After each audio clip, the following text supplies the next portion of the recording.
கொஞ்ச நாள் முன்னாடி நம்ம ரீபார்ட் பண்ணோம் இல்லையா அவங்கள பாருங்கள். நம்ம கட் பண்ண இடத்துலேருந்து புது புது ஷூட்ஸ்லாம் வந்திருக்கு பாருங்கள்.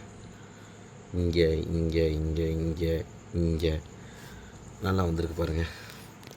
ஸோ நம்ம ரீபார்ட் பண்ணது ஒரு சக்ஸஸ். கண்டிப்பான முறையில் இது ரீபார்ட் பண்ணது ஒரு சக்ஸஸ் தான்.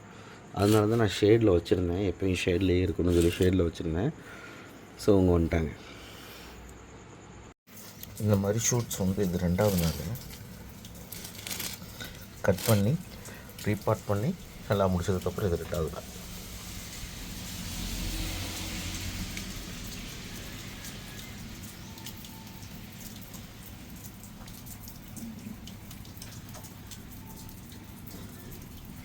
லாஸ்ட் வீடியோவில் இதை நம்ம வந்து ரூட் ப்ரிண்ட் பண்ணோம், ரீபார்ட்டிங் பண்ணோம், எல்லாமே பண்ணி முடித்தோம்.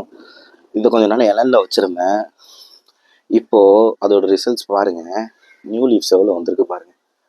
இங்கே பாருங்கள். ஸோ பக்கத்துலேயே இருக்கிறது ஒரே சைடில் வர பிரான்ச்சஸை இப்போவே பிச்சுட்டோன்னா இன்னும் கொஞ்சம் கூட இது நல்லா வளர்கிறதுக்கு நிறைய சான்சஸ் இருக்குது. நியூ லீவ்ஸ்லாம் ஜம்முன்னு வந்துருச்சு. ஸோ இனிமேல் நம்ம இதை வெயிலில் வச்சிடலாம். சின்ன அப்டேட்டுக்காக நான் இதை காட்டுறேன் உங்கள்கிட்ட.